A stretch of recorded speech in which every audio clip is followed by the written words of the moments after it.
Alright guys, welcome back to a new video. I know it's been quite a minute since I actually posted a video on my YouTube, but I just been living life. So today we have a 2017 Chevy Malibu, and what happened is the vacuum bump locked up, snapped a cam. Jump time, okay? So what we did, what somebody previously did to this engine was they took the camshaft out, replaced it, put a new vacuum pump on it. Customer couldn't get the engine started. So after looking at it, the timing jumped 70.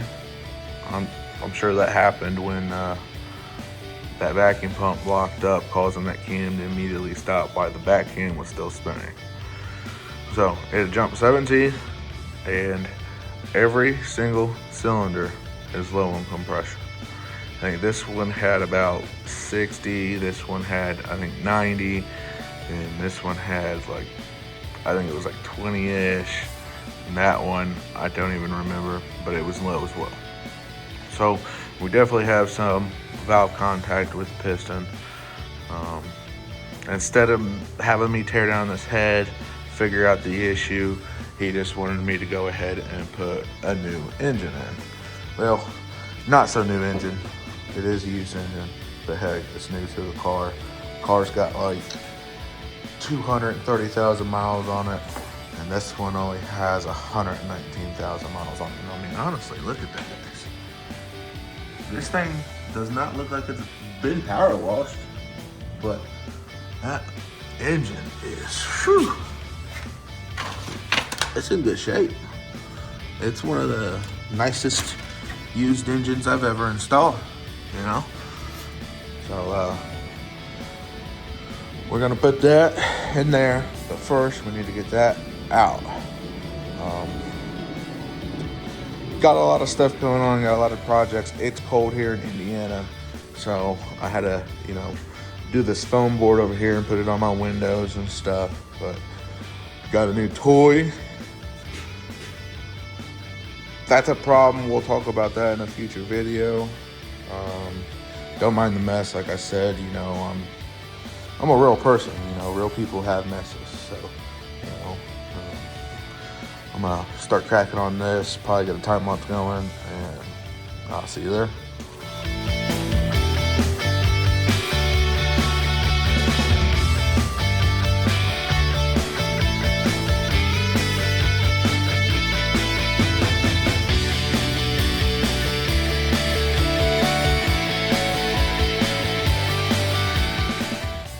Okay, as you just seen, I removed the battery. Got a little frustrated because it has a battery tie down over the top, and then it also has a battery tie down over there. But anyways, right now I'm going to remove the PCM, and I just wanted to show you, we've got these little red locking tabs right here on all the connectors. What you want to do, get your pry tool. Get your little pry tool up in there, slide up, and then if you actually go in here, press the button and slide the latch up and wiggle out. And you won't know. I mean, it also helps when it's not, -5 degrees outside. But, I mean, you get the point. What you do is there's going to be a button right here that you press in right there, and then that'll allow this bar to slip up and slide over. Alright, now we're gonna get back to the time lapse. Catch you back up.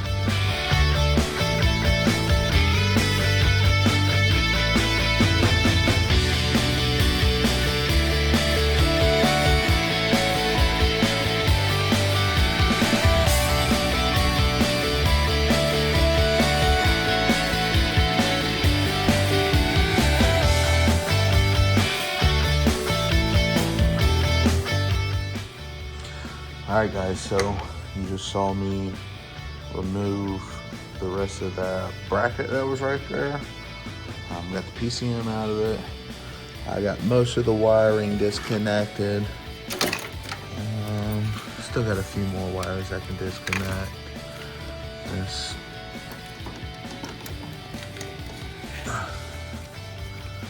Put this somewhere up here. I gotta disconnect the boost hose from down there. Gotta drain the coolant. I'm gonna try to keep, as you guys saw, I pressed in right here just to see if it was recharging. It scared me a little bit. But I'm gonna take the AC compressor off of the engine and let it sit here and hang out so that way I don't have to drain the AC system. But as far as that, turbo's going. I've got to get this lower boost tube off, but I'm not going to disconnect anything, not the converter, any of that. All of that I'm pulling with the engine. I may pull the intake manifold only because it's way easier than pulling the whole turbo and converter, everything off. That's just like 5 bolts, zip zap, and that's all. And then now we'll have so much more room back and forth. So when I slide that engine away from that transmission and the torque converter finally slips out, I can just kind of plop it up here and set it right there. But if you guys were wondering what you guys are sitting on, this is my air compressor. This is a valve cover. And I've got the phone sitting right here watching this. But the real reason for this video is these are line disconnect tools, and we have to disconnect the fuel lines over here, and it's got a quick connect type. So let me show you how to do it. Give me just a second, let me grab a light. All right, guys. Now I got some light on it. It's probably sucks to see, but right here it's going to be a metal retaining clip. So this is a safety clip that prevents the line from shooting off. So what you want to do is this side is like a J hook, and it hooks up into the quick connect fitting, and this side over here is like a little press on. So you see how I just pulled that off?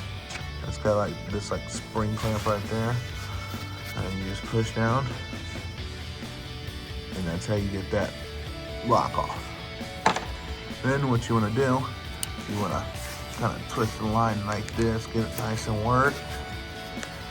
Then grab the appropriate line tool, which is going to be this one right here. And then what you want to do is this line tool is going to have a slot right there, so that way you can stick it in the line. And what you want is you want this end to face upwards, so that way it goes in there.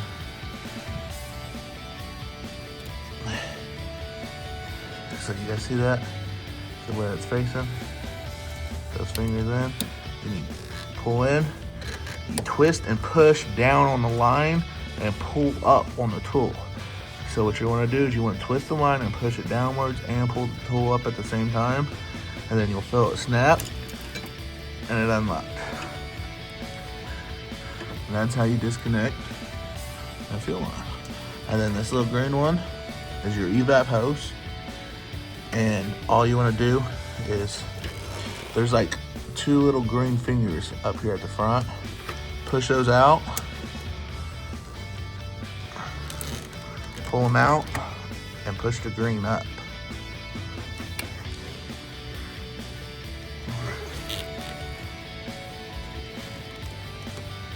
Oh, just like that. Hurts a little bit, but now you can just twist and pull your evap line off. So now these lines will stay with the engine. And as far as all the lines back there, all we got is we got that coolant pump, which is going that down there is like a little coolant pump back there, and that'll come out with the engine. We just got to disconnect the heater core hoses,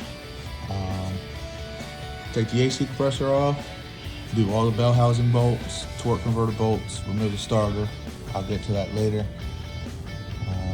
But as of right now, let's get this thing jacked up. We gotta go underneath.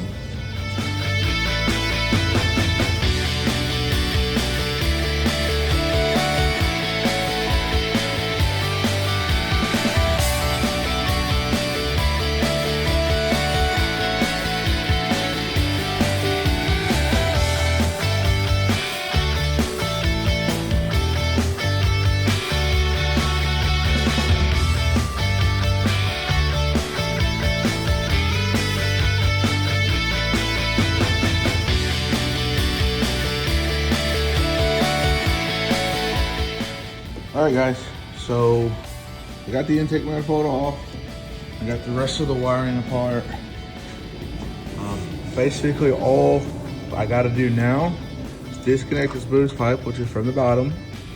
I've got to disconnect the radiator hoses, which I've got to drain the radiator fluid first. Gear hoses, and then bell housing bolts.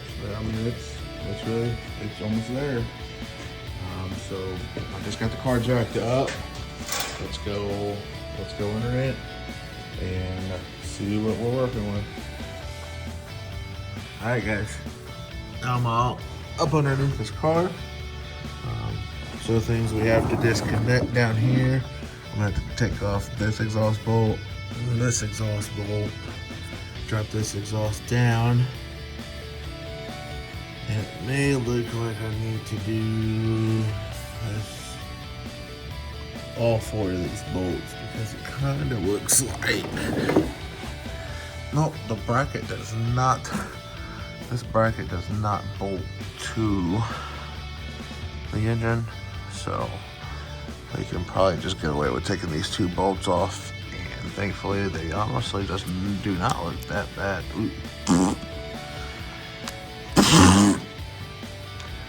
They don't look that bad for 230-some thousand miles of being on them. So one of the other things is we got to drain.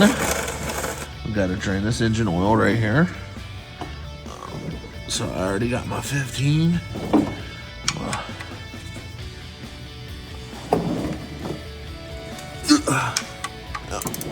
Get break that bolt loose. Position your pan just right. And then you do the, oh boy, why is it already leaking? Why is it already leaking? It's not, you're not a Ford. You're not a Ford. Why are you leaking? Oh God. Oh God. Oh no. Oh no. It's cylinder. Oh no. Anyways, drinking oil. We're not gonna take the oil filter off because fuck them.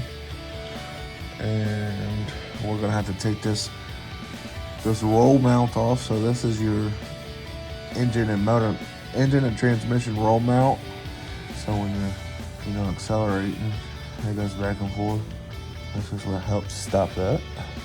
So we gotta take that. Well, actually, no. Scratch that. My bad. I forgot I'm not taking the transmission out. I don't need to take that out. So we got to take this bottom shield off and these shields off so that way I can access the bottom of the radiator and drain the coolant. I will get right back as soon as I grab the tools. All right, guys, we're back. I got my tool ready. Got another little flashlight here, just in case these. And then I grabbed a little tray. So what this is like, bottle of coolant or windshield washer fluid. I just cut the bottom of it off. Keep it as a little tray for your bolts. So what I want to do is we're going to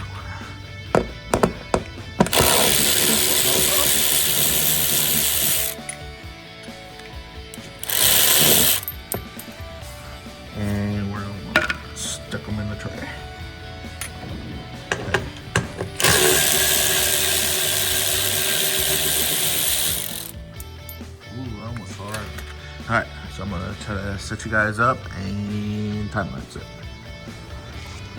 All right, guys, welcome back to the video. I had to take a day break. What I'm trying to do is I'm trying to get these exhaust bolts off so that way I can drop this exhaust pipe, but not only, I need to remove the converter. Now, I know I said I wasn't going to try to remove the converter, try to keep it ahead, together with the engine, but these brackets that are holding this converter on not only bolts to the engine, but they bolt to the transmission. Plus, there's some bell housing bolts back yonder behind this converter here. And it would just make it a lot easier to get off if that converter's on. So, what I've got to do is take these exhaust bolts off, and looking at them, that little flange is rusty, but the bolts and the threads really ain't that bad, but boy, are they giving me trouble to take off. So what I had to do is I had to go borrow this bolt buster from work. What it is it's an induction heater. It'll go around and it'll heat those nuts up in just a few seconds. So if you give me just a second, let me unplug my light here and plug it in. I'll show you how it works.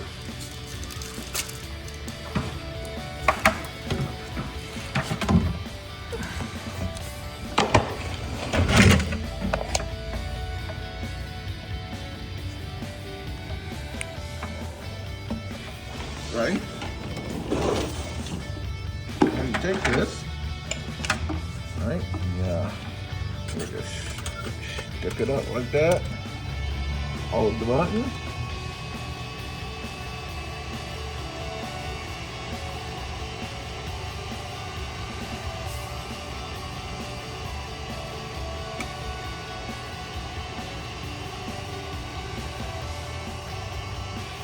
And you just keep going. And going.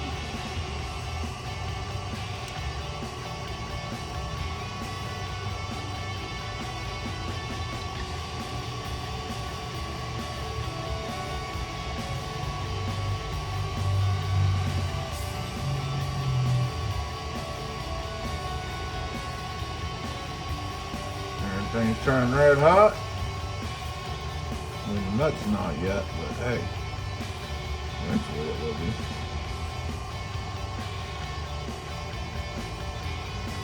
Oh.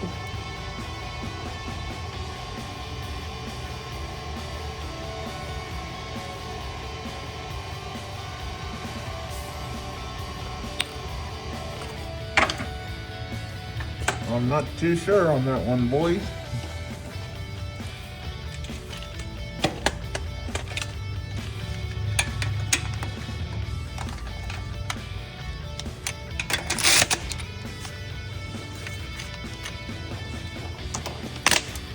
Oh no!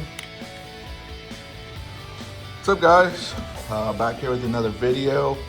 I know this probably looks the same as we left it, but actually this is the new engine. I've already pulled the old engine out, swapped all the parts over to this engine, and I've already made it to the transmission. Sorry I didn't record all that, kind of a novice here. Plus, I had a lot on my mind with Greg Biffle's passing and stuff, so I just got out of here, started plugging and chugging and clearing my mind, so I wasn't thinking about it. But, as you can tell, the new engine is in. I just got all the bell housing bolts to do. I've only got 2 in right now, actually 3. I've got to do the torque converter bolts, and just plug and chug, bolting everything back up, making this whole again. So let's get started and start fucking just plugging and chugging, putting this thing together. All right, guys, so I got the motor mount on, but I want to show you guys something. I am completely baffled, okay? I have not touched this hose yet, I promise. You see that little radiator hose right there? I left it dangling in the engine bay, right? Pulled it off, pulled it on. Tell me why I put the engine in and the radiator hose put itself on, all the way on. And I promise you guys, I did not touch this. It put itself on. You can't make that up. That is crazy. Alright, I'll be back to you. Alright guys, so that's pretty much it. Gotta get the car all done. Everything's together. I haven't cleaned anything up, so it kind of still looks like crap. But let's go ahead and see if she runs.